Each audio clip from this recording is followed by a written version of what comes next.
Bapa di dalam surga, kami bersyukur ya Tuhan, kami yang dari berbagai latar belakang yang berbeda-beda, Tuhan kumpulkan kami bersama-sama di sini sebagai satu tubuh Kristus, sebagai satu umat Allah. Dan kami bersyukur ya Tuhan pada sore hari ini ketika kami sebagai satu kumpulan umat-Mu, kami dikumpulkan dengan satu identitas yang sama untuk menyembah kepada Allah yang sama. Tuhan berkatilah ketika kami membuka firman-Mu, kami akan membacanya. Kiranya bukan kami membaca firman Tuhan, firman-Mu juga membaca hidup kami. Dan biarlah apa yang kami baca, yang kami renungkan, boleh menjadi satu kekuatan untuk kami hidup lebih setia kepada Engkau. Di dalam nama Tuhan Yesus, Tuhan dan Raja kami yang hidup, kami sudah berdoa dan bersyukur. Amin. Silakan duduk. Mari kita membaca dari Kejadian 21. Kejadian 21, kita lanjutkan. Kejadian 21. Kita baca terlebih dahulu dari ayat 1 sampai 7. Kita cuplik-cuplik lebih singkat-singkat dulu ya. Baru nanti kita lanjut lagi 8 sampai 21. Oke, kita baca, saya akan baca ayat yang pertama, jemaat yang kedua dan seterusnya sampai yang ketujuh. Ishak lahir, Tuhan mempercayakan Sarah seperti yang difirmankannya, dan Tuhan melakukan kepada Sarah seperti yang dijanjikannya.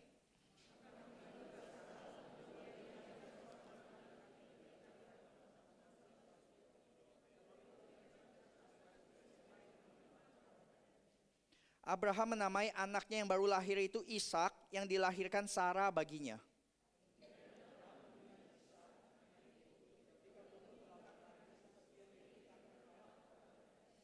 Adapun Abraham berumur 100 tahun ketika Ishak anaknya lahir baginya.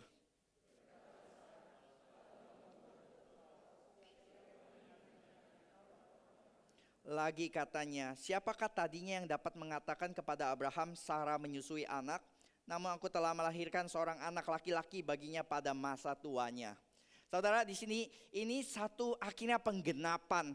Mungkin kita nggak akan terlalu suka cita sih kalau kita membaca yang di sini. Tapi kalau saudara adalah tetangganya dari Abraham dan Sarah ya, saudara akan melihat ya setelah mereka nunggu 25 tahun gitu ya. Mereka begitu lama menunggu.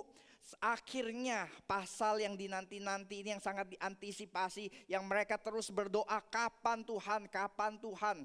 Dan akhirnya setelah menunggu begitu lama, akhirnya ini sudah menjadi kenyataan. Benar-benar Sarah melahirkan anak. Dan kita bilang akhirnya, setiap akhir itu selalu menjadi awal. Dan salah satu yang paling sulit saudara, saya percaya dulu dan sekarang akan lebih susah lagi, yaitu apa? Menunggu saudara. Mulai dari menunggu hal yang paling remeh aja, misalnya lift yang biasanya cepat dan ini lama banget, itu saudara mulai merasa ini sekali kan ya, terganggu hidupnya ya. Menunggu gitu, menunggu apa lagi? Menunggu macet, menunggu jam makan, menunggu sampai hal-hal yang lebih prinsipil, hal-hal yang lebih sulit, kayak menunggu datangnya pekerjaan. Kita sudah apply pekerjaan tetapi datangnya begitu lama. Kita menunggu pasangan hidup, kita sudah berdoa bersekian lama tapi Tuhan tidak kian menjawab. Kita berdoa untuk apa lagi? Kita berdoa untuk jawaban Tuhan kepada pergumulan kita, apakah harus studi lanjut, apakah pindah kota, apakah tentang anak kita berdoa kapan anak-anak Bapak Ibu itu akhirnya satu saat benar-benar menunjukkan perubahan di dalam hidup mereka. Nah, penantian ini rasanya lama sekali saudara. Tetapi ini yang menjadi bagian di dalam kehidupan, bahwa kita nggak bisa lepas dari penantian. Bahwa kita itu tidak bisa pasti menunggu. Dan salah satu alasan yang cukup banyak untuk orang akhirnya meninggalkan Tuhan adalah mereka tidak melihat apa yang mereka doakan dijawab, mereka tidak sabar menunggu waktunya Tuhan, dan mereka ingin sesuai dengan waktunya mereka, dengan planningnya mereka, dan kalau tidak terjadi mereka merasa ditinggalkan Tuhan, mereka merasa tidak diperhatikan oleh Tuhan. Tapi bagi orang yang sabar menunggu waktunya Tuhan, seperti Sarah dan Abraham di tempat ini, yang di pasal ini kita lihat, satu saat mereka akan menemukan satu kalimat yang saya rasa sangat indah bagi mereka. Kalimat ayat pertama, Tuhan memperhatikan Sarah. di masa-masa 25 tahun mungkin saya percaya Abraham dan Sarah pernah bergumul bahwa Tuhan tidak peduli, Tuhan tidak memperhatikan, Tuhan seakan-akan melupakan. Tapi ternyata all along sepanjang waktu tersebut dicatat oleh Alkitab dan sudah sebelum-sebelumnya juga pernah ditulis berkali-kali bahwa Tuhan memberikan janjinya lagi, Tuhan mengingatkan janjinya lagi di tengah penantian yang begitu panjang. Tuhan itu tahu kelemahan kita dan dia beberapa kali berkata kepada Abraham, aku pasti akan melaksanakan, aku pasti akan menggenapinya. Dan ternyata ini saudara, Tuhan setia. Tuhan memperhatikan Sarah seperti yang difirmankannya. Dan Tuhan melakukan kepada Sarah seperti yang dijanjikannya. Nanti saudara akan lihat ya, pasal ini dimulai dengan Tuhan melakukan seperti yang dijanjikannya. Nanti ditutup di ayat yang terakhir dengan Dia adalah Allah yang everlasting. Tuhan yang kekal, yang tidak pernah lupa akan janjinya. Yang bergenerasi Dia tidak akan lupa. Jadi ini saudara, bagi saudara yang bergumul di dalam penantian saudara, saya tidak tahu saudara bergumul di dalam menantikan apa. Setiap kita boleh menantikan hal-hal yang berbeda, yang mungkin belum dijawab oleh Tuhan. Tapi Tuhan memperhatikan Sarah setelah 25 tahun. Jadi yang masih galau, kalau ditanya sudah galau berapa lama? Baru 2 minggu. Oh sabar ya, masih 24 tahun lagi. Tapi semoga enggak gitu. Tapi kita lihat penantian Tuhan lain-lain gitu ya. Waktu Tuhan berkata kepada Daud Samuel urapilah Daud gitu. Lalu diurapi menjadi raja. Tapi kapan Daud akhirnya menjadi raja? Dia harus tunggu belasan tahun. Kemudian baru akhirnya dia menjadi raja sesuai yang sudah diurapi dia. Sama seperti Yusuf perlu menunggu 13 tahun. Sama seperti Musa harus menunggu 40 tahun. Dan siapa lagi? Kalau saudara pernah membaca George Mueller, dia punya desire untuk jadi misionaris.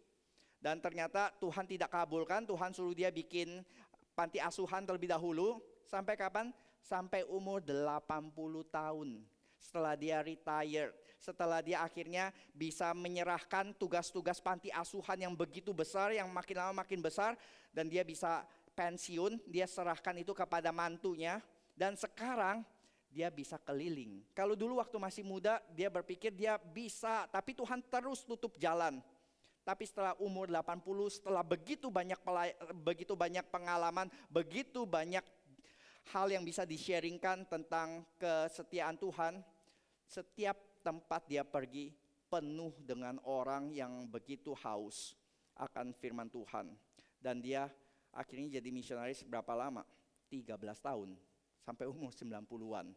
Jadi Tuhan suruh dia tunggu ya, sampai tunggu umur 80 tahun. Jadi ada masa-masanya kita, Tuhan mungkin ingin kita melakukan sesuatu, tapi Tuhan bilang tunggu dulu, karena waktunya belum tiba. Saya pengen kamu matang dulu. Saya pengen kamu melakukan apa yang saya suruh kamu lakukan sekarang dulu. Jadi satu hal yang paling sulit kita lakukan adalah menunggu. Tetapi waktu kita menunggu itu adalah masa-masa di mana kita belajar mempercayakan bahwa mungkin waktunya Tuhan itu yang terbaik. Bukan hanya mungkin, tapi pasti ya. Tapi kita yang tidak mau menunggu waktu Tuhan, kita yang mencari jalan pintas, kita yang akhirnya mau coba jalan alternatif, itu yang kita bahas di pasal 20 yang lalu. Akhirnya ternyata belum tentu kita sampai lebih cepat, belum tentu kita mendapatkan hasil yang lebih baik.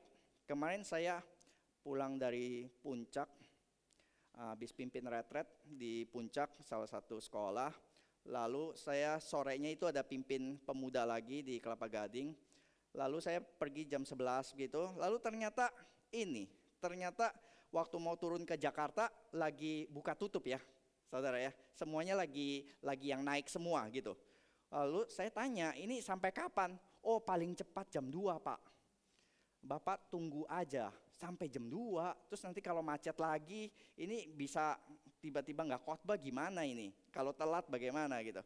Lalu ada biasa banyak tukang ojek yang bisa memberikan solusi yang lebih baik. Bapak enggak usah tunggu Pak, kami bisa mengantar jalan alternatif. Bapak ikutin motor saya, ikutin semua. Oh iya, bayar ya, bayar. Saya nggak mau tunggu. Saya diberikan jalur alternatif supaya nggak usah nunggu gitu. Mana bisa saya nunggu gitu ya. Saya ikutin dia sampai di tengah jalan ditinggal sama ojeknya. Ojeknya cuma bilang, Pak terus aja ngikutin rambu-rambunya nanti udah sampai gitu. Saya dengan blow on, saya iya saya kasih uangnya gitu. Habis terusin, ternyata rambunya nggak ada, terus banyak persimpangan, belok kiri, belok kanan. Akhirnya nyasar-nyasar lagi, terus ngikutin jalan-jalan, terus ngikutin mobil di depan. Ternyata keluar ke jalan besar, betul. Tapi belok kiri ke Jakarta, belok kanan ke puncak lagi. Dan semua masih jalur ke puncak lagi. Jadi setelah putar-putar, saya balik ke puncak lagi, gitu ya. Jadi inilah jalur alternatif yang dari awal saya pikir akan membawa lebih dekat ke tujuan, akhirnya putar-putar 1 jaman lebih hanya untuk balik ke titik nol. Dan ini yang terjadi saudara. Ya, oke. Ini hanya sebagai ilustrasi. Nah, nanti betulan setelah di tengah-tengah saya bayar ojek lagi untuk bawa akhirnya ke jalan tol 2 kali begitu.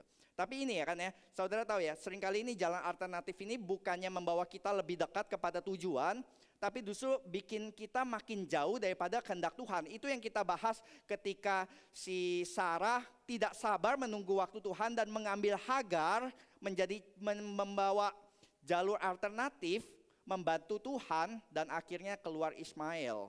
Keluar Ismail yang bukan sesuai dengan rencana Tuhan, dan itu complicate the matters. Nah, ini yang akan kita bahas berikutnya di pasal-pasal di ayat-ayat yang selanjutnya. Di ayat 3-7 ini adalah bagian yang penuh tawa, saudara.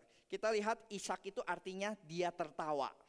Jadi, wah, saya percaya hari itu menjadi hari yang penuh tawa gitu ya.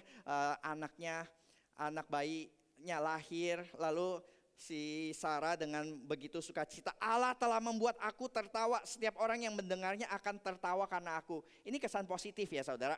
Sebenarnya di dalam Alkitab itu bisa ada interpretasi yang lain, interpretasi yang lebih agak negatif, yaitu adalah begini. Berkatalah Sarah, Allah telah membuat aku bahan tertawaan selama ini. Setiap orang yang mendengar aku, nenek tua ini melahirkan anak, itu akan tertawa. Kok nenek tua masih bisa melahirkan anak? Jadi ini dia itu jadi bahan tertawaan. Karena satu ayat itu bisa diterjemahkan seperti itu. Tetapi ayat yang ke-7, kalau ayat ke-6 itu bersikap negatif seperti tadi ya. Tapi ayat ke-7, Sarah melihat hal-hal tertawaan orang-orang kepada dia, itu justru menjadi satu hal yang positif, satu hal yang menunjukkan, ya enggak apa-apa kamu tertawakan saya, tapi lihat siapa sekarang yang dapat mengatakan kepada Abraham, Sarah menyusui anak, aku telah melahirkan seorang anak laki-laki baginya pada masa tuanya. Justru itu menjadi satu kebanggaan, satu tertawaan orang tapi menjadi satu kebanggaan yang luar biasa. Karena aib yang dia bawa sepanjang tahun itu akhirnya terhapuskan dan dihapuskan dengan satu mujizat yang luar biasa.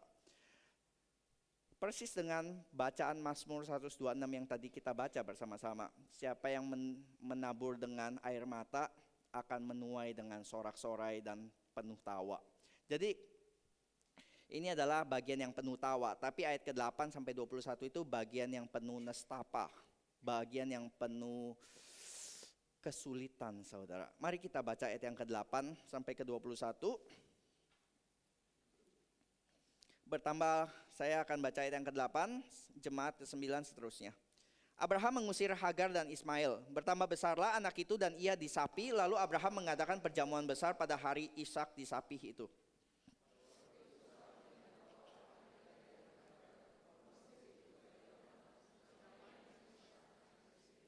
Berkatalah Sarah kepada Abraham, usirlah hamba perempuan itu beserta anaknya, sebab anak hamba ini tidak akan menjadi ahli waris bersama-sama dengan anakku Ishak. Tetapi Allah berfirman kepada Abraham, janganlah sebal hatimu karena hal anak dan budakmu itu. Dalam segala yang dikatakan Sarah kepadamu, haruslah engkau mendengarkannya. Sebab yang akan disebut keturunanmu ialah yang berasal dari Ishak.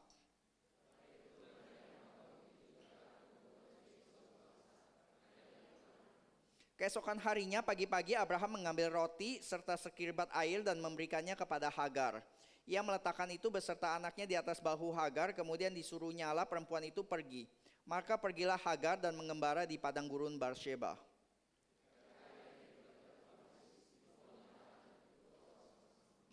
Dan ia duduk agak jauh, kiranya sepemanahan jauhnya, sebab katanya tidak tahan aku melihat anak itu mati. Sedang ia duduk di situ menangis lagi dengan suara nyaring.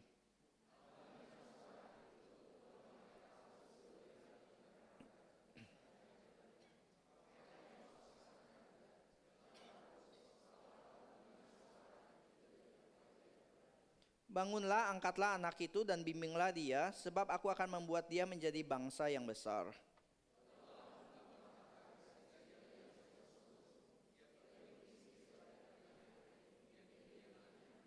Allah menyertai anak itu sehingga ia bertambah besar, ia menetap di padang gurun dan menjadi seorang pemanah.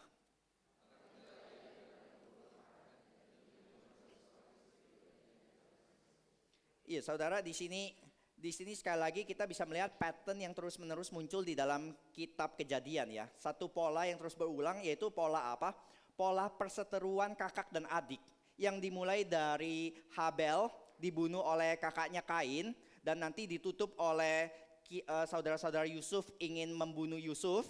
Tetapi di tengah banyak sekali itu kisah-kisah pola-pola yang terus berulang, kakak dan adik itu bertengkar seperti Esau dan Yakub nanti, dan di sini adalah Ismail dan Ishak. Dan ini pola yang akan terus muncul. Beberapa tidak dikehendaki oleh Tuhan, tapi yang menarik di sini adalah pemisahan atau bagian ini, perseteruan ini justru dipakai oleh Tuhan untuk benar-benar memisahkan. Sedangkan yang lain kita bisa melihat ya, Kain dan Habel dan Yusuf dan yang lain-lain itu bukan sesuatu yang dikehendaki, tetapi bisa dipakai oleh Tuhan. Tetapi di sini kita bisa melihat nanti ada satu kejadian yang seakan-akan Tuhan setuju akan hal tersebut, yaitu ayat ke-9 ketika waktu itu Sarah melihat bahwa anak yang dilahirkan Hagar, bahkan Sarah atau si penulis ini nggak mau tulis nama Ismail. Nanti nama-nama ini Ismail nggak pernah muncul namanya. Anak yang dilahirkan Hagar, perempuan Mesir itu bagi Abraham sedang main dengan Ishak anaknya sendiri. Lalu berkatalah Sarah, usirlah hamba perempuan itu beserta anaknya. Ini kalau kita memang kalau baca Alkitab bahasa Indonesia, banyak hal yang kita bisa jadi salah sangka, saudara.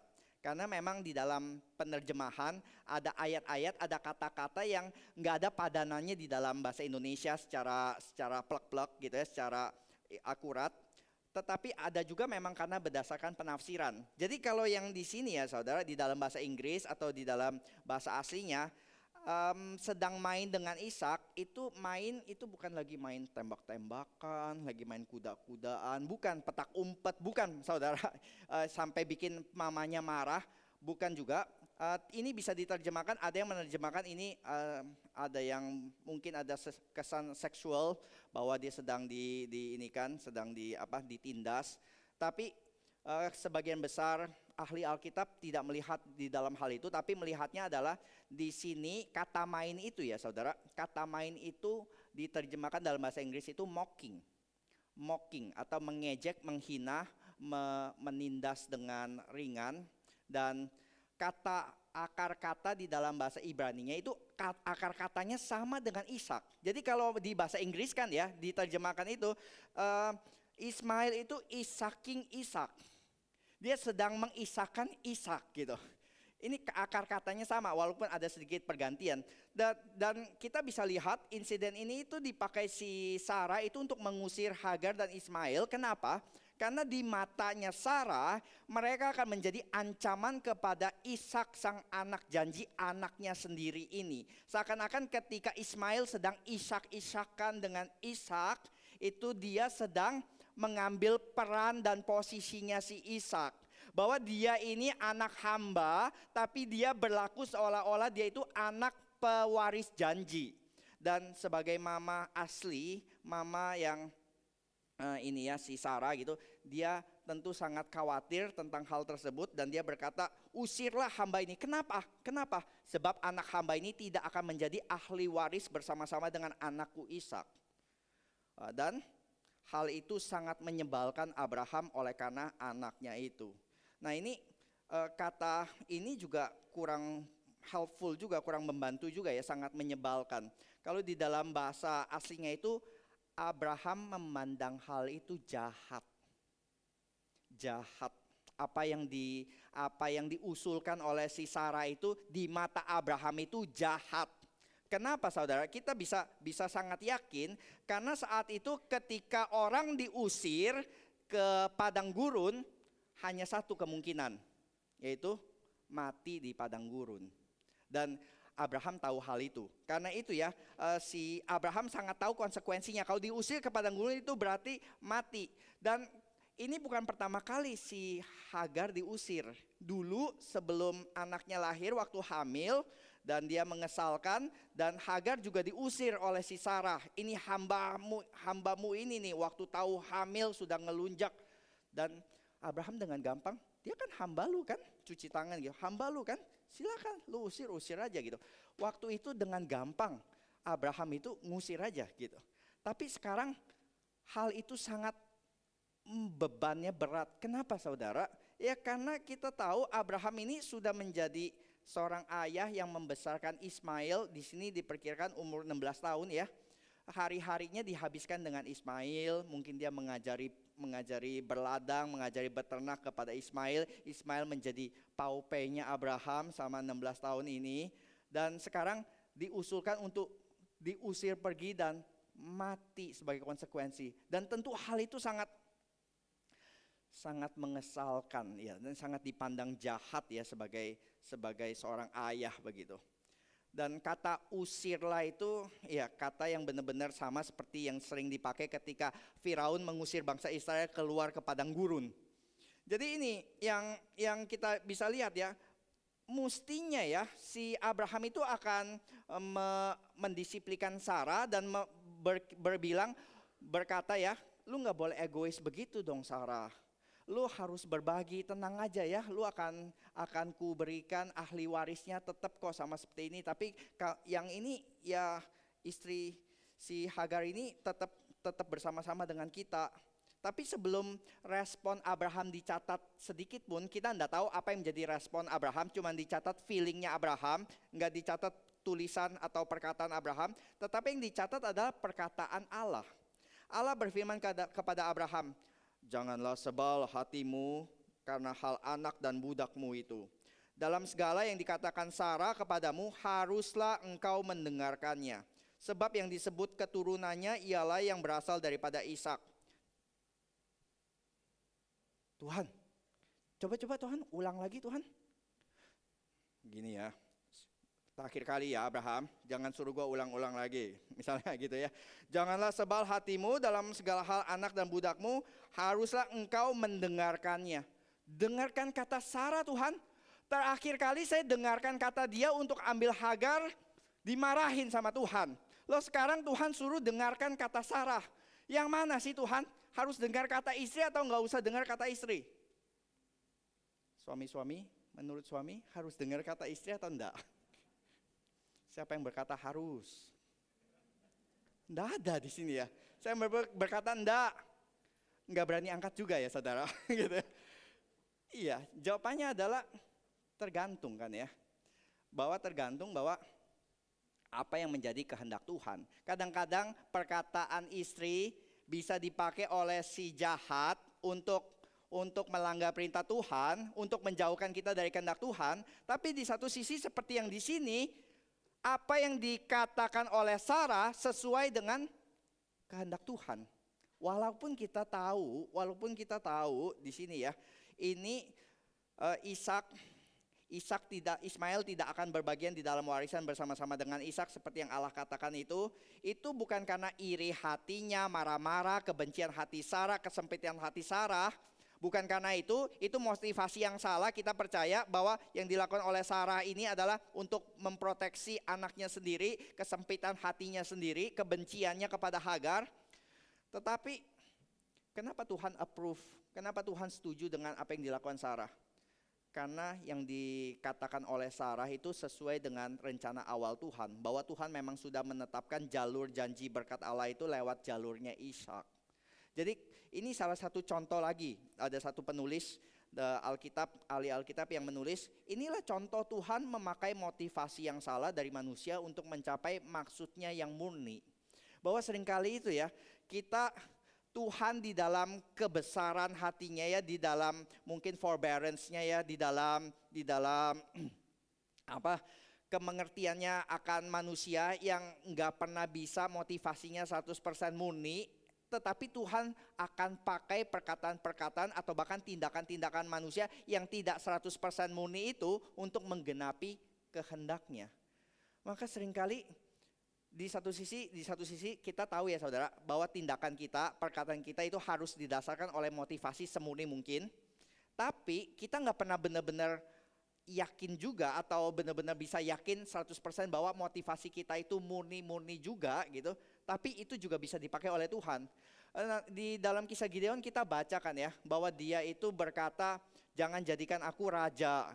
Tapi apa yang dilakukan benar-benar mirip hidupnya seperti raja. Dan dia melakukan dengan sincere begitu. Dan ternyata salah begitu. Dan kita lihat nanti bukan hanya di dalam kisah ini, di dalam kisah-kisah Alkitab lainnya, kisah perseteruan atau kisah motivasi-motivasi yang salah di antara anggota-anggota keluarga, itu ternyata dipakai untuk menggenapi rencana kekal Allah. Bukan hanya tidak murni, tetapi rencana-rencana yang jahat, itu juga bahkan bisa dipakai di dalam kedaulatan Allah untuk menggenapi dan merekarakakan untuk kebaikan. Tuhan itu begitu berdaulatnya ya, saudara. Bahwa dia nggak hanya bisa pakai motivasi kita yang murni dan tindakan kita yang baik untuk menggenapi rencananya. Tuhan itu begitu berdaulatnya sampai orang yang mau menggagalkan rencana Tuhan, saudara-saudara Yusuf yang mau menjual Yusuf, ketika mereka menjual itu bukan menggagalkan kehendak Tuhan, tapi justru membawa Yusuf semakin dekat kepada rencananya Tuhan. Bahwa Tuhan begitu berdaulatnya bisa pakai hal-hal yang paling jelek untuk hal-hal yang paling baik gitu. Tapi itu bukan menjadi alasan atau menjadi satu rasionalisasi kita boleh berbuat semau kita. Dan di sini dengarkanlah Sarah. Ini yang menarik. Menurut saya ini bagian yang menarik. Karena kapan kita tahu ya prinsip yang benar. Kapan kita harus dengar istri, kapan kita nggak dengar istri. Seakan-akan kalau dari sini kan nggak ada prinsipnya kan ya. Kalau pagi dengar, kalau malam jangan, karena malam dia udah bete gitu. Nggak ada kan ya, nggak ada itu formula pastinya, nggak ada guidelines pastinya. Apalagi kalau ngomong tentang wanita gitu, wanita aja nggak tahu maksudnya apa atau apa yang diinginkan. Apalagi suaminya gitu bisa ngerti apa yang wanita inginkan. Jadi memang nggak ada guidelines-nya, bukan hanya bicara tentang keinginan atau mood wanita, tetapi di dalam beberapa hal di dalam kita menjalani hidup itu nggak ada prinsip pastinya begini dan tidak begitu. Karena kita akan lihat di dalam beberapa contoh di Alkitab ada bagian-bagian yang Tuhan bilang boleh, nanti tidak boleh, nanti di bagian yang lain Tuhan bilang harus, boleh. Gitu. Ini yang bikin kita bingung. Kayak seperti yang di sini ya, dulu nggak boleh dengarkan, sekarang ini boleh. Nanti misalnya di dalam Timotius begitu, Paulus menyunatkan Timotius, ini menyunatkan Timotius. Tapi nanti waktu Titus tidak boleh disunat sama sekali. Jadi boleh disunat atau nggak disunat? Nanti Paulus menjelaskan di dalam konteksnya Timotius itu harus disunat. Supaya untuk mempermudah pelayanan dia. Tapi di dalam halnya Titus enggak boleh disunat. Karena berarti itu kompromi kepada orang-orang yang menginginkan harus disunat. Jadi kita akan lihat konteksnya, enggak ada prinsip jelas pastinya yang berlaku di setiap konteks. Tapi kita bisa lihat di dalam konteks yang ini ternyata enggak boleh. Di dalam konteks yang ini itu boleh karena konteksnya itu menuntut hal yang berbeda. Dan kita lihat sekarang saudara di dalam kitab Galatia, ternyata kisah tentang perseteruan dua istri ini ya dipakai oleh Paulus menjadi satu alegori untuk menjelaskan satu doktrin yang sangat penting. Doktrin yang akhirnya menjadi salah satu doktrin inti di dalam reformasi. Ini kan kita seringkali kalau dengar, si itu berantem sama istri tua sama istri mudanya berantem loh. Mau denger gak ceritanya? Terus kita bilang nggak mau lah, ini urusan keluarga mereka, nggak usah kita campur-campur. Tapi ternyata Paulus ketika membaca cerita tentang Hagar dan Sarah, dia mendapatkan satu ilustrasi yang dia pakai untuk menjelaskan satu doktrinnya. Mari kita buka dari Galatia 4.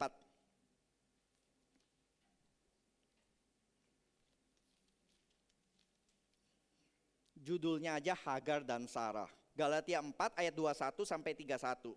Sekali lagi saya minta kita berbalasan untuk membacanya. Saya ayat 21, katakanlah kepadaku, hai kamu yang mau hidup di bawah hukum Taurat, tidakkah kamu, mungkin saya jelaskan gini dulu ya saudara, konteksnya. Konteksnya, saudara tahu kitab Galatia itu salah satu kitab yang gak ada pujiannya di awal. Langsung Paulus itu di awal aja udah marah-marah. Dia langsung bilang, hai kamu orang Galatia yang begitu bodoh. Wah, kenapa ya? Karena Galatia ini adalah konteksnya mereka itu sedang mempertimbangkan untuk mengikuti ajaran-ajaran dari orang-orang guru-guru palsu Yahudi yang berkata Kristus itu nggak cukup. Kamu harus disunatkan, kamu harus ikut peraturan-peraturan Taurat supaya kamu perfect, supaya kamu sempurna. Iya, kamu mau jadi orang Kristen, bagus jadi orang Kristen. Tapi nggak cukup, kamu harus ikutin Taurat juga setelah itu. Jadi Yesus cuma jadi pintu masuk, bukan menjadi pintu terakhir. Jadi ini yang sedang digumuli dan Paulus bilang, kamu tuh sudah orang merdeka, masa kamu sekarang mau memperhambakan dirimu lagi? Ya ini konteksnya seperti ini ya saudara. Oke, saya sekarang baca ayat 21. Katakanlah kepadaku, hai kamu yang mau hidup di bawah hukum Taurat. Kamu mau hidup di bawah hukum Taurat, tidakkah kamu mendengarkan hukum Taurat?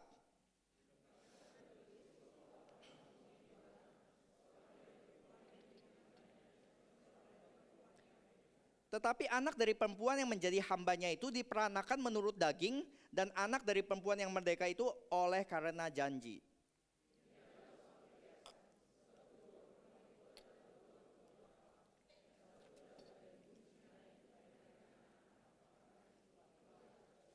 Hagar ialah gunung Sinai di tanah Arab dan ia sama dengan Yerusalem yang sekarang karena ia hidup dalam perhambaan dengan anak-anaknya.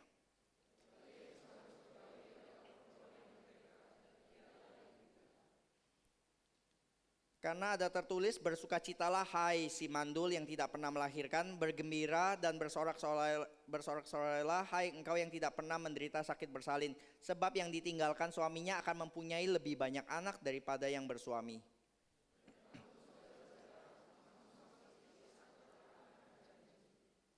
Tetapi seperti dahulu dia yang diperanakan menurut daging, menganiaya yang diperanakan menurut roh, demikian juga sekarang ini.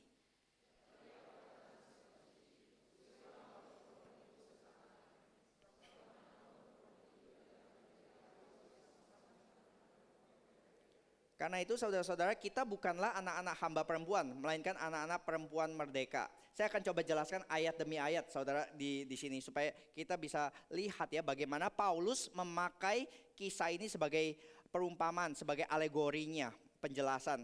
Dan dia berkata, wahai Paulus, wahai kalian orang Galatia, kamu beneran mau hidup di bawah hukum Taurat? Kalian itu justru Yesus menggenapi hukum Taurat. Itu akhirnya sekarang kamu mau balik lagi. Kalian benar-benar mau hidup di bawah hukum Taurat. Oke, sekarang kalau kalian beneran mau, dengar dulu apa akibatnya sih? Apa sih akibatnya kalau kamu hidup di bawah hukum Taurat? Saya ini Paulus, saya ini dulu orang Farisi. Saya itu mengikuti hukum Taurat itu dengan detail sekali. Saya tahu itu apa artinya, apa akibatnya. Mau tahu sekarang nih saya jelaskan ya. Ayat 21 sampai 23. Nih, ada tertulis Abraham mempunyai 2 orang anak. Kenapa sih Paulus bawa-bawa Abraham? Karena orang Yahudi itu mendapatkan identitasnya sebagai orang Yahudi ketika mereka trace, mereka punya silsilah sampai ke atas, maka dedengkot paling atasnya adalah Abraham. Abraham itu bapak orang beriman, bapak orang pilihan. Jadi kalau Abraham adalah orang yang dipilih Allah, maka keturunannya adalah keturunan pilihan. Maka bangsa yang turun dari dari Abraham adalah bangsa pilihan. Dan orang Yahudi selalu merasa kami ini bangsa pilihan. Itu orang-orang kafir, orang-orang non-Yahudi itu semua bukan bangsa pilihan, kafir. Lalu Yohanes Pembaptis sama Yesus tuh pernah bilang begini sebelumnya ya. Ini nanti caranya berbeda. Yohanes Pembaptis pernah bilang waktu ahli-ahli Taurat datang, waktu dia membaptis dan dia berkata, "Hei kamu orang-orang, kamu pikir kamu itu anak Abraham. Kamu bangga karena kamu anak Abraham. Saya kasih tahu ya, Tuhan tuh bisa ubah batu-batu ini jadi anak-anak Abraham. Lu pikir lu spesial? Enggak, Tuhan bisa ubah batu-batu ini jadi anak-anak Abraham yang lebih beres daripada lu." Wah, ini ngomel. Si Yohanes Pembaptis itu gayanya itu langsung hajar habis ya. Terus Yesus penuh cinta kasih dong, harusnya lebih lembut kan ya. Enggak saudara. Kalian pikir kalian orang Yahudi? Kalian berkata Abraham bapamu, aku kasih tahu iblis bapamu. Ternyata yang penuh cinta kasih ini lebih sadis lagi ya. Ini udah pernah dibahas oleh pendeta Ivan. Jadi kita lihat ya, ini langsung dihajar habis sama Yohanes Pembaptis, dihajar habis oleh Tuhan Yesus. Lalu sekarang Paulus caranya gimana? Paulus ini berbicara kepada orang-orang yang sedang bergumul. Jadi approach-nya itu lebih gentle, approach-nya itu lebih kalem. Dan dia berkata begini, mungkin dia nggak teriak-teriak seperti tadi, dia akan bilang begini, guys, bro, lu yakin lu anak Abraham? Iya, kami anak Abraham. Tahu gak Abraham punya 2 anak? Iya ya, gitu ya. Lu anak Abraham yang mana ya? Soalnya Abraham punya 2 anak, yang satu anak hamba, yang satu anak merdeka gitu, anak dari Sarah. Ngomong-ngomong, lu anak yang mana ya? Mulai dibikin bingung dulu. Lalu si Paulus itu menggambarkan kontrasnya keduanya. Oke, lu bingung, lu anak yang mana? Gua kasih tahu ya. Anak yang pertama di ayat ke-21, anak yang pertama itu adalah anak hamba, anak dari hamba wanita. Yang kedua adalah anak dari perempuan merdeka. Dan dari papa yang sama tapi 2 mama yang berbeda. Dan konteks hukum atau konteks perbudakan zaman itu saudara, konteks adat dan hukumnya adalah seorang anak status, ini lagi ngomongin status, 2 status yang berbeda. Kamu statusnya apa? Anak hamba atau anak merdeka? Karena status anak itu bukan ditentukan dari status papanya, tapi dari status mamanya. Walaupun dua-duanya lahir dari papa Abraham, tapi dua anak ini statusnya beda. Kenapa? Karena ngikutin status mamanya. Kalau dia anak Sarah, berarti dia anak status merdeka. Dia anak Hagar, berarti dia anak hamba. Statusnya waktu lahir pembantu, servant, hamba. Kalau yang ini orang merdeka. Jadi dari lahir aja statusnya itu langsung dilihat. Ini dilihat statusnya. Kalau kayak kita sekarang warga negaranya tergantung papa atau mama gitu. Kalau ini status saat itu di zaman saat itu yang lebih ditentukan itu dari mamanya ya, turun dari mamanya. Jadi dia kontras pertama status. Lu status anak yang mana? Dari mama yang mana? Yang kedua, kontras keduanya itu di ayat 23 itu status dari metode diperanakannya. Anak perempuan yang menjadi hamba itu diperanakan menurut daging. Lahir dari cara yang natural, tanpa mujizat, tanpa janji daripada Allah, tetapi usaha manusia. Sedangkan Ishak dilahirkan karena janji Allah. Kalau nggak ada janji Allah, nggak ada Ishak. Karena Abraham sudah tua, sudah mati secara seksual. Si Sarah sudah tua dan mandul. Jadi kalau nggak ada janji Allah, nggak mungkin ada Ishak. Yang ini turun secara natural, yang ini turun secara supernatural. Lu yang mana?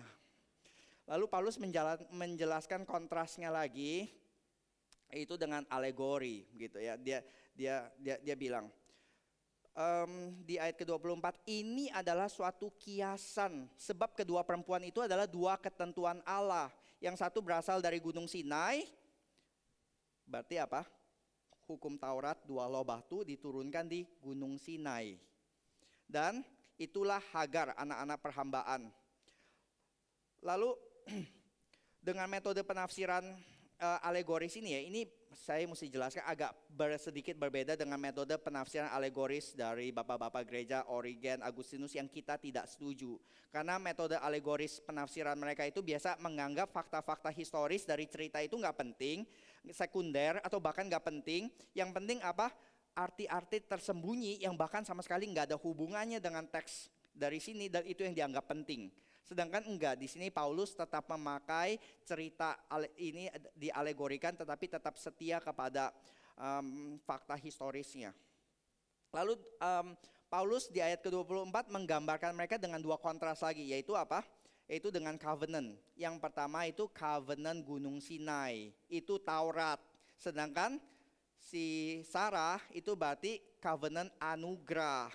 Lalu dia lanjutkan lagi di pasal 20 di ayat 25 dan 26.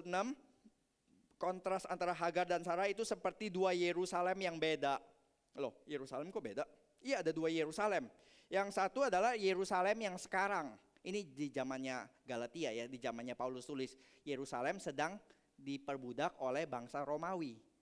Yerusalem tidak bebas, Yerusalem sedang jadi jajahan.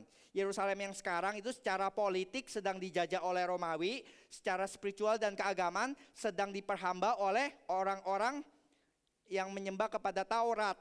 Jadi di dalam segala sisi itu Yerusalem yang sekarang itu di dalam perhambaan.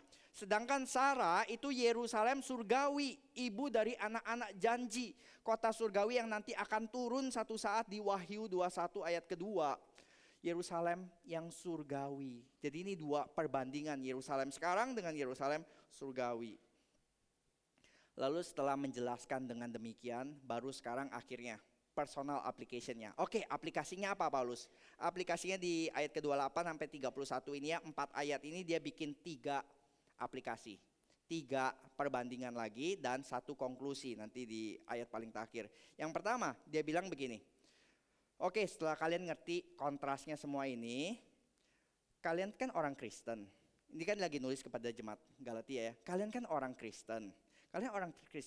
Kalian tuh sebenarnya Ishak. Kalian ngerti gak? Saudara-saudara, kamu tuh sama seperti Ishak. Kamu itu anak-anak janji. Kamu diperanakan secara supernatural. Seperti yang Yesus jelaskan kepada Nikodemus. Nikodemus pernah bertanya, bagaimana kami bisa masuk ke dalam kerajaan Allah? Kamu harus dilahirkan kembali. Apa itu dilahirkan kembali? Masuk ke perut mamaku lagi? Aduh, kamu masih gak ngerti. Itu artinya kamu dilahirkan oleh roh secara supernatural. Kamu itu udah bukan lahir secara roh saja, tapi kamu juga menerima janji keselamatan. Jadi itu kamu Ishak. Masa kamu masih mau jadi anak hamba sih? Jadi kalian tuh harusnya hidup dari kategori yang berbeda dengan orang-orang dunia. Dari orang-orang yang masih mau dalam perbudakan Taurat. Lalu ayat 20, ayat 29 dia mengambil perbandingannya lagi. Sama seperti dia yang diperanakan menurut daging, menganiaya yang diperanakan menurut roh. Demikian juga sekarang ini. Waktu Paulus baca tentang Ismail menertawakan, mengejek, mempermainkan Ishak, dia bilang ini nih persis nih, guru-guru palsu yang suruh kalian untuk disunat, yang suruh kalian untuk ikut-ikut aturan-aturan Taurat. Ini seperti Ismail yang sedang menindas Ishak. Dan kamu tuh sedang ditindas seperti Ishak begitu. Yang kamu mesti lakukan apa? Yang mesti kamu lakukan adalah ayat ke-30, usirlah hamba perempuan itu. Maka guru-guru palsu Yahudi itu harus kamu usir keluar dari jemaat, dari tengah-tengah kalian. Jangan kalian beri tempat, apalagi kalian kasih panggung dan berkuasa. Karena mereka tidak mendapatkan warisan, tidak mendapat bagian di dalam keluarga Allah. Ini dua sistem yang bertolak belakang dan tidak bisa digabungkan antara agama yang berdasarkan perbuatan sama agama yang berdasarkan iman. Ini dua sistem agama yang tidak bisa digabungkan. Kamu sudah dapat anugerah, masa kamu mau balik ke tentang perbuatan? Ini yang godaan yang terus-menerus muncul, saudara. Saya percaya ini ya, saudara. Salah satu kesulitan kita kalau kita itu diselamatkan oleh iman, bukan oleh perbuatan. Tetapi kita diselamatkan untuk berbuat baik. Jadi perbuatan baik bukan menjadi syarat, perbuatan baik menjadi tujuan kita diselamatkan. Efesus 2 ayat 8, kamu diselamatkan supaya kamu melakukan perbuatan-perbuatan baik. Dan kesulitannya adalah kita seringkali mix up antara dua hal ini. Atau seringkali kita malah justru sama sekali anti kepada perbuatan baik. Kalau gereja terlalu sering bakti sosial, maka kita agak-agak sensi dan berkata, mana penginjilan? Kenapa bakti sosial terus? Jadi kita tidak bisa menggabungkan keduanya dengan sinkron, tapi either kita memisahkan terlalu jauh atau kita mencampurkan sampai tidak jelas. Dan sebagai kesimpulan di ayat 31, karena itu saudara-saudara, kita bukanlah anak-anak perempuan, hamba perempuan, melainkan kita anak-anak perempuan merdeka. Jangan mau lagi diperhamba oleh tuntutan-tuntutan Taurat yang mengatakan bahwa keselamatan di dalam Yesus Kristus tidak cukup. Jadi ini saudara, kalau sampai di sini kita bisa lihat ya, Paulus mengambil cerita di Genesis 21 itu sebagai bagian dia untuk menjelaskan tentang salvation by faith alone. Keselamatan menurut iman. Oke, sekarang kita balik ke Kejadian 21 saudara. Kalau kita hanya baca Kejadian 21 di dalam perspektif Galatia, maka seakan-akan kita lihat ya ini anak hamba perempuan ini negatif, jelek. Tapi saudara coba kita sama-sama lihat di pasal 21 sekali lagi, yaitu adalah ada janji Tuhan kepada Abraham, jangan sebal hatimu Abraham, karena hal anak dan budakmu itu yang dikatakan Sarah, engkau harus dengar, sebab keturunannya berasal dari Ishak. Tetapi keturunan dari hambamu itu juga akan kubuat menjadi satu bangsa, karena ia pun anakmu. Dan nanti ketika si Hagar hampir mati, anaknya hampir mati, ayat ke-17. Bukan hanya Allah memperhatikan Sarah, kita lihat Allah mendengar Hagar. Allah mendengar Ismail. Ayat 17, Allah mendengar suara anak itu. Lalu malaikat Allah berseru dari langit kepada Hagar, katanya, apa yang kau susahkan Hagar? Janganlah takut, sebab Allah telah mendengar suara anak itu dari tempat ia berbaring. Ismail itu artinya Allah mendengar. Jadi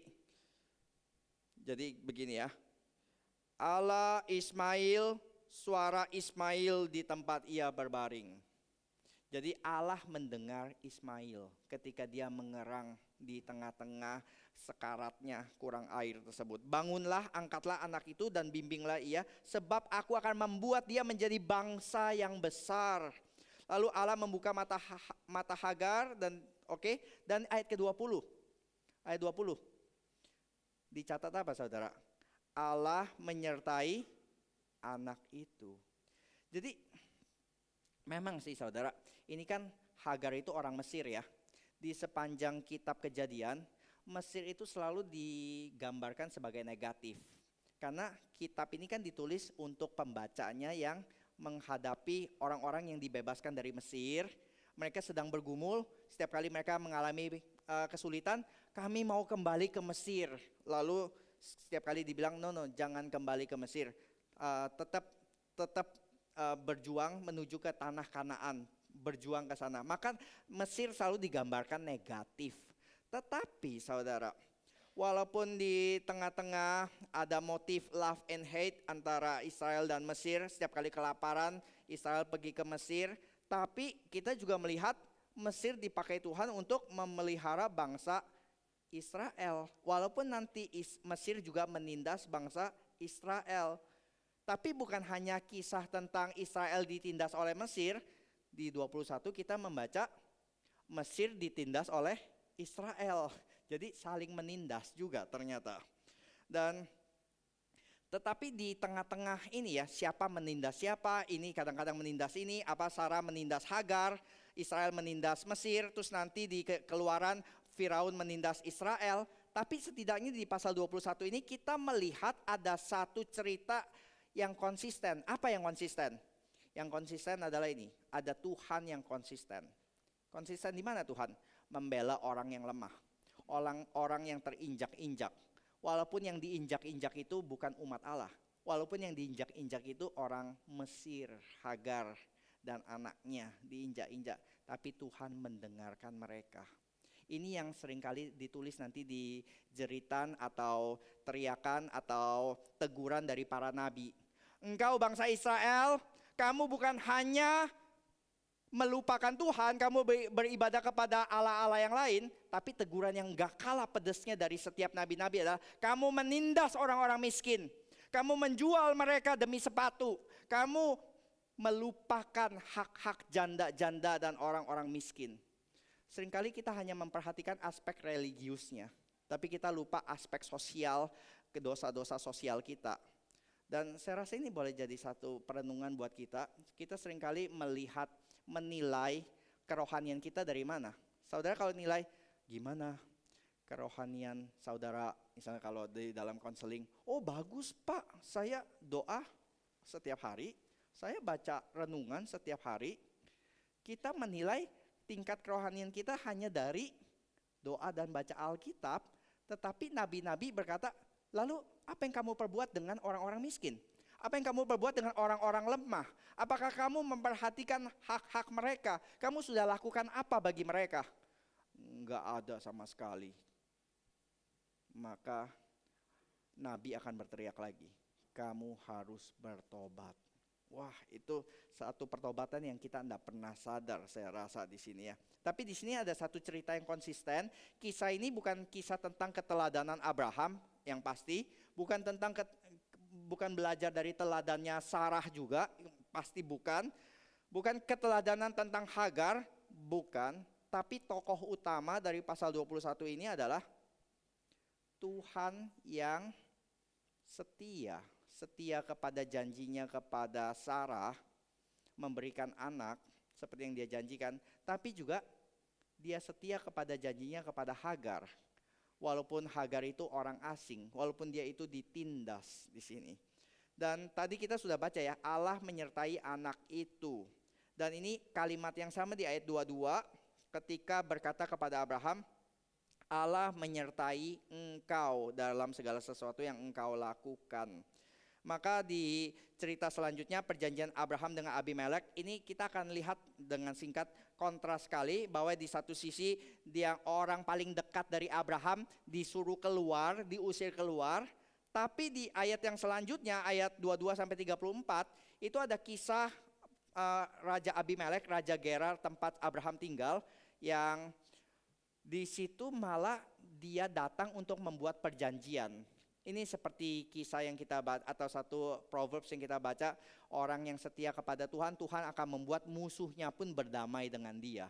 Nah di sini kita lihat nih bahwa Abimelek berserta Pikol berkata kepada Abraham, Allah menyertai engkau dalam segala sesuatu yang kau lakukan. Jadi orang dunia bisa tahu apakah Tuhan menyertai kita atau tidak. Karena Abimelek itu benar-benar bisa melihat bahwa Abraham itu disertai Tuhan, sukses disertai oleh Tuhan. Tapi apakah sukses itu berarti, iya sih tanda Tuhan menyertai pada zaman itu ya. Tapi ini bukan pujian sebenarnya saudara.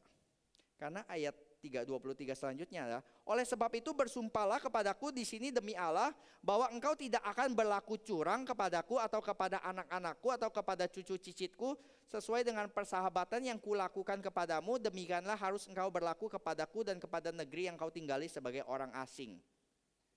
Kita tahu di pasal 20 sebelumnya kita bahas ini bahwa si Abraham datang ke Gerar. Lalu dia tipu-tipu, oh ini Sarah, bukan, ini saudaraku. Lalu Raja Gerar ambil, terus dimarahin oleh Tuhan, dihukum oleh Tuhan, diperingatkan oleh Tuhan. Makanya di sini ada dua hal saudara. Orang dunia bisa melihat kita diberkati oleh Tuhan atau tidak. Dan yang kedua, orang dunia juga melihat karakter kita. Dan di sini Abimelek melihat dua hal ini. Abraham, lu disertai Tuhan, makin lama makin jaya, makin lama makin kuat, makin lama makin banyak hartanya. Makin lama ini bisa lama-lama kami kalah banyak nih. Kami kalah jaya nih. Kami kalah kaya nih dibanding kalian. Kami ini tuan rumah tapi tamunya makin lama makin gede gitu. Oh, Allah memberkati. Tapi yang kedua, lu tuh curang. Lu tuh karakternya questionable, suka nipu, ya dulu nipu dan gak bisa dipegang perkataannya. Jadi gimana nih? Di satu sisi diberkati Tuhan tapi karakternya questionable gitu ya, pernah menipu. maka si Abimelek takut kepada Abraham dan dia bikin janji, oke ya, gua dulu baik kepada lu, maka nanti anak-anak lu juga harus baik kepada anak-anakku. Jadi bikin janji di sini. Oke, Abraham bikin janji semuanya, akhirnya mereka mengikat janji. Dan di ayat 23 ya, setelah mereka mengadakan perjanjian di Beersheba, pulanglah Abimelek bersama Pikol, panglima tentaranya, ke negeri orang Filistin. Lalu Abraham menanam sebatang pohon tamaris di Beersheba dan memanggil di sana nama Tuhan Allah yang kekal. Ditutup dengan Allah yang kekal. Dia ketika mengikat janji dia ingat, saya gimana ya bisa setia kepada janjiku ini?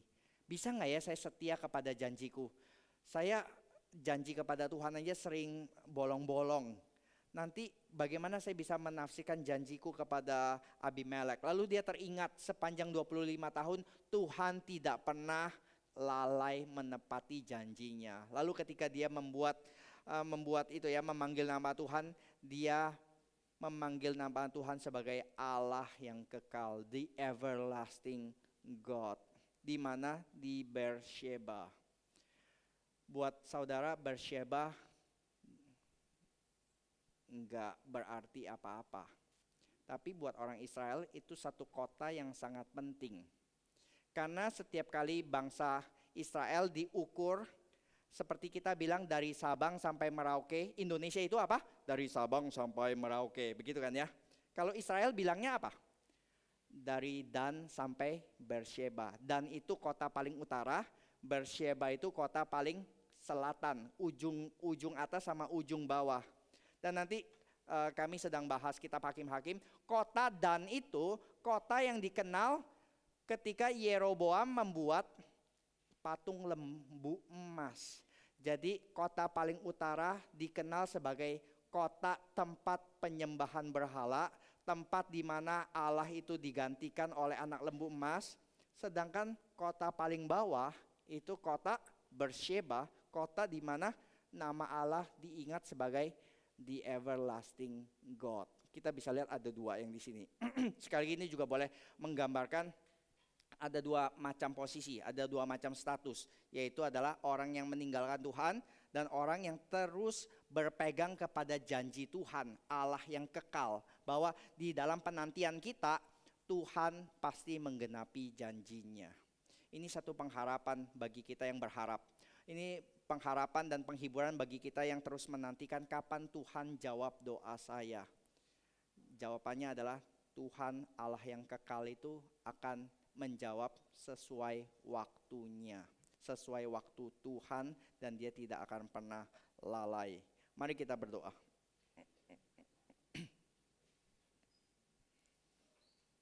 Ya Allah yang kekal, ketika kami berdoa kepadamu memanggil nama seperti yang Abraham panggil ya Tuhan, kami bersyukur ya Tuhan bahwa sebagaimana Engkau memimpin Abraham, memimpin bangsa Israel, kami juga melihat tangan pemeliharaan-Mu kepada umat-Mu di tahun 2019 di tempat ini di Jakarta ya Tuhan.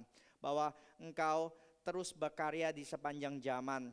Engkau terus berkarya menggenapi rencana-Mu melalui tindakan-tindakan dan hidup hamba-hamba-Mu ya Tuhan. Yang seringkali kami sama seperti tokoh-tokoh di Alkitab yang motivasinya tidak murni, yang kami berpikir ini yang baik, sedangkan mungkin itu hal yang justru melawan Tuhan.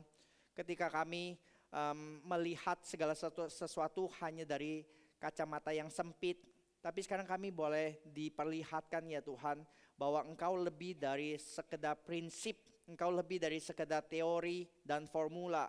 Karena itu ajarlah kami boleh berpegang kepada tangan-Mu, kami berharap kepadamu di dalam setiap langkah hidup kami.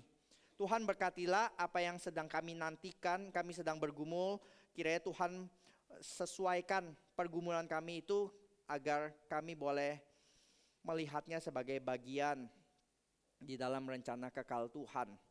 Dan Tuhan berkatilah umat Tuhan di tempat ini, supaya kami bersama-sama boleh menjadi umat yang setia, sebagaimana Engkau adalah Allah yang setia.